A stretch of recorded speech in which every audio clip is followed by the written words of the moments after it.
The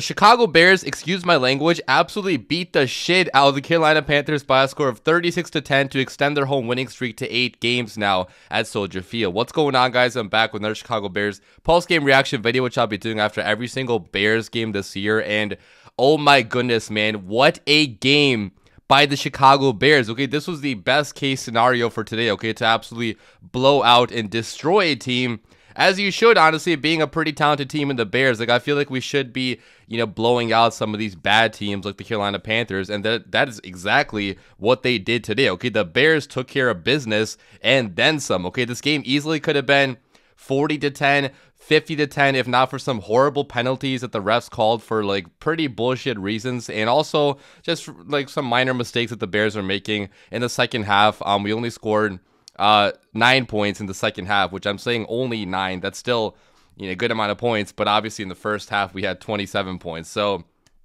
a little bit disappointed we cannot put 40 on this team or 50 on this team, but I'm not going to complain ever about scoring 36, obviously. Okay, the Chicago Bears offense, man, was firing on all cylinders today, and Caleb Williams had a hell of a performance. All the people out there that have been doubting Caleb Williams and talking trash about him and saying, oh, the Bears picked the wrong guy again. How stupid do you guys look right now? Caleb Williams keeps on getting better every single week, and he's noticeably improving every single week. Today, he had 304 passing yards, 2 passing touchdowns, 0 interceptions, 0 fumbles, which is a big stat, okay? In the last 2 games, Caleb has not turned the ball over a single time, although, in this game, there were a couple plays that could have been interceptions, which Caleb did get a little bit lucky on, which he does have to, correct going forward. A couple careless passes, obviously, but that's going to happen to any quarterback in any game. And at the end of the day, the stat line still says 0 interceptions, 0 turnovers. So hell of a performance, keeping the ball out of harm's way for the most part out of Caleb, and a very productive performance out of him too. Okay, to have 2 300-plus passing yard games now already in his very young Bears career is pretty fantastic, okay? It used to be so hard to get a single 300-plus yard performance out of a Bears quarterback over the past, couple years, obviously.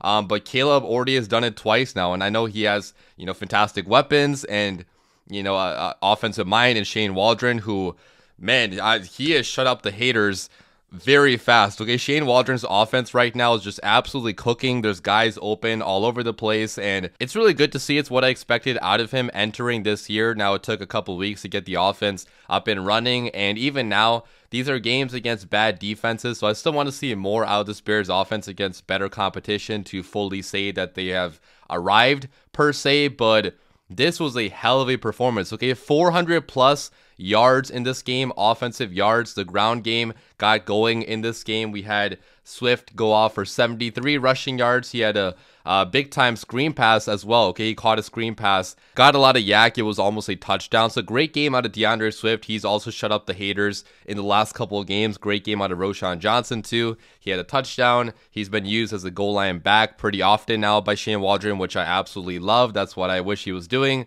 since the beginning of the season, but I'm happy he finally decided to do that the last couple weeks. But talking about Caleb Williams, guys, Caleb Williams looked like a really good quarterback in this game. Okay, I talked about his stat line, 300 yards, but I want to talk about some of the throws. And the one to DJ Moore, okay, at the end of the first half, just an absolutely brilliant throw, okay? Great touch on that ball. He had the time in the pocket, and he stood in the pocket, delivered a dart down the field to his number 1 receiver, DJ Moore, and DJ Moore went up and made a great catch for his quarterback. And how about DJ Moore, man, having a revenge game against the Carolina Panthers? He had 2 touchdowns, over 100 yards, so great game out of DJ Moore. I was happy to see him get very involved in this game. It was his first 100-plus yard receiving game of the year, I believe. So good for DJ Moore. But yeah, man, I mean, to throw that ball down the field, to be accurate with that ball, I know Caleb has struggled with deep accuracy a little bit so far in his NFL career.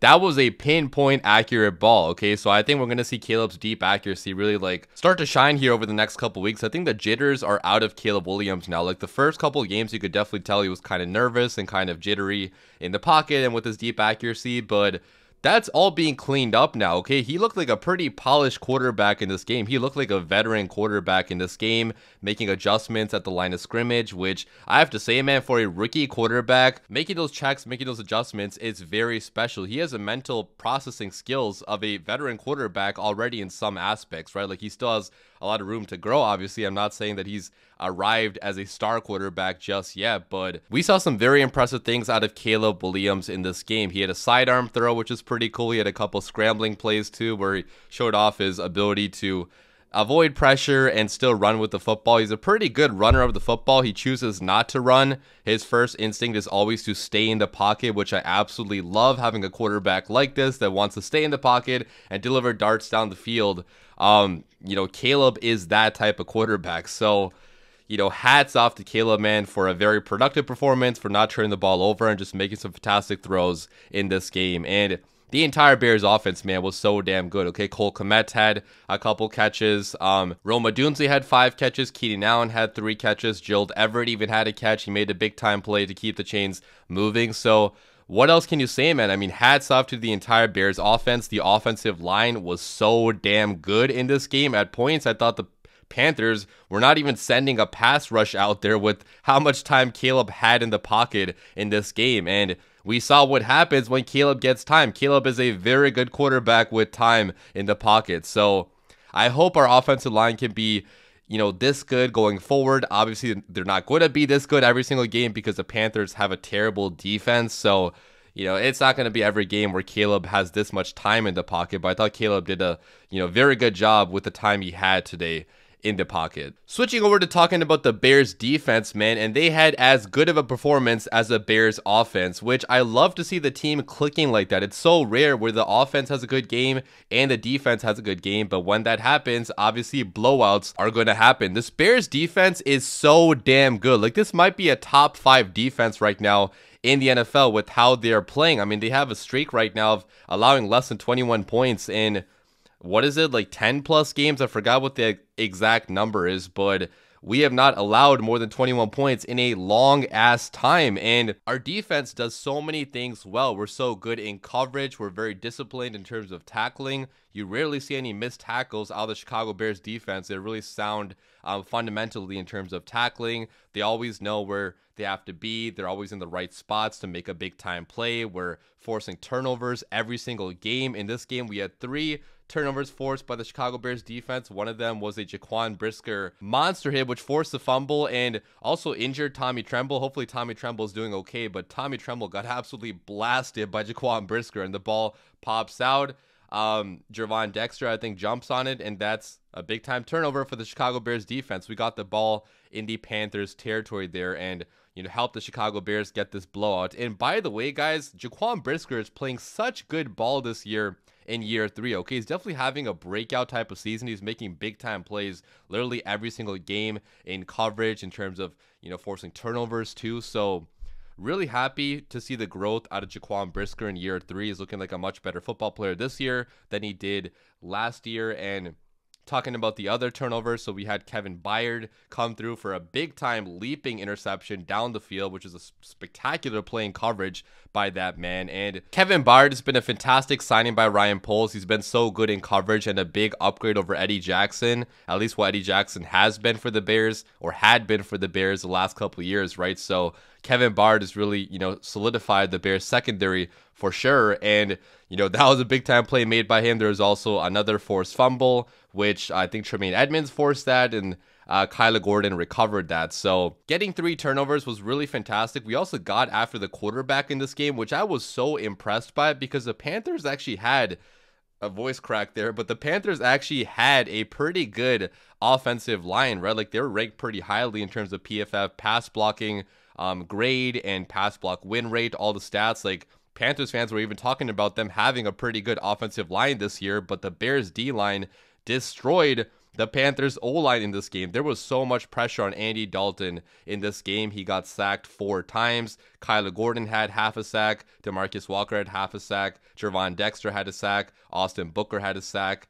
And Andrew Billings had a sack as well. And oh my goodness, man, Andrew Billings, like, he just shot out of a cannon on that play and completely smothered Andy Dalton. And I felt bad for Andy, man, like with how much he was getting hit in this game by guys like Gervon Dexter, like absolutely just beating the shit out of him constantly. It was a rough day for Andy Dalton. We really have to give a lot of credit to Ryan Poles for building this defensive line via, free agency and the NFL draft. I mean, most of them were, free agency acquisitions or trade acquisitions. Like Darrell Taylor was a trade acquisition. Montez Sweat was a trade acquisition. Andrew Billings, free agency. But you also had guys like Gervon Dexter, okay, drafted guy, that are playing really well for the Bears right now, right? So it's just a much better defensive line than I thought it was going to be entering this year, which is just such a positive development and really raises the floor of the Chicago Bears this year. Okay, if you can consistently get after the quarterback, you're gonna be in basically every single game this year. So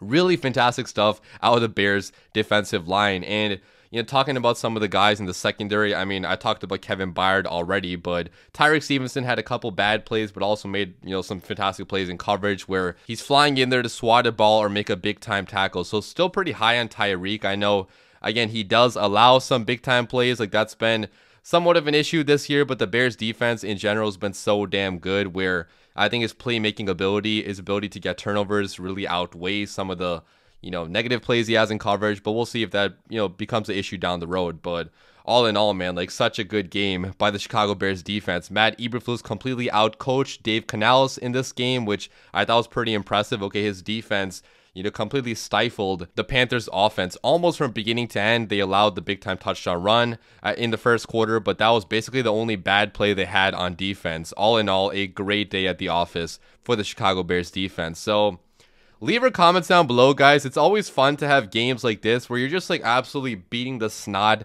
out of the other team. And it's like there's no pressure as a fan. Like in the fourth quarter, I was not worried the Bears were going to lose this game, obviously, because we were already up by like 17, 18, whatever it was. So like there was no chance the Bears were losing this game, after middle of the third quarter, honestly. And these types of games really build chemistry and cohesion on a football team. Okay, there are so many positive vibes going around today. People were laughing, joking around. DJ Moore was all happy too. I know people talked about DJ Moore and his lack of enthusiasm sometimes this year, which I do understand though, right? Because if you're playing in a bad offense, you're not getting the ball, obviously you're not going to be happy. But DJ Moore was all smiles today, obviously having a 100-yard game and also having 2 touchdowns. So what a game by the Chicago Bears. The next game is going to be against the Jacksonville Jaguars in London. That game is going to start at 8:30 in the morning, Chicago time at least. So that's going to be a fun game to preview. I'll have my preview video up pretty soon in the next couple days. But leave your comments down below. As always, bear down.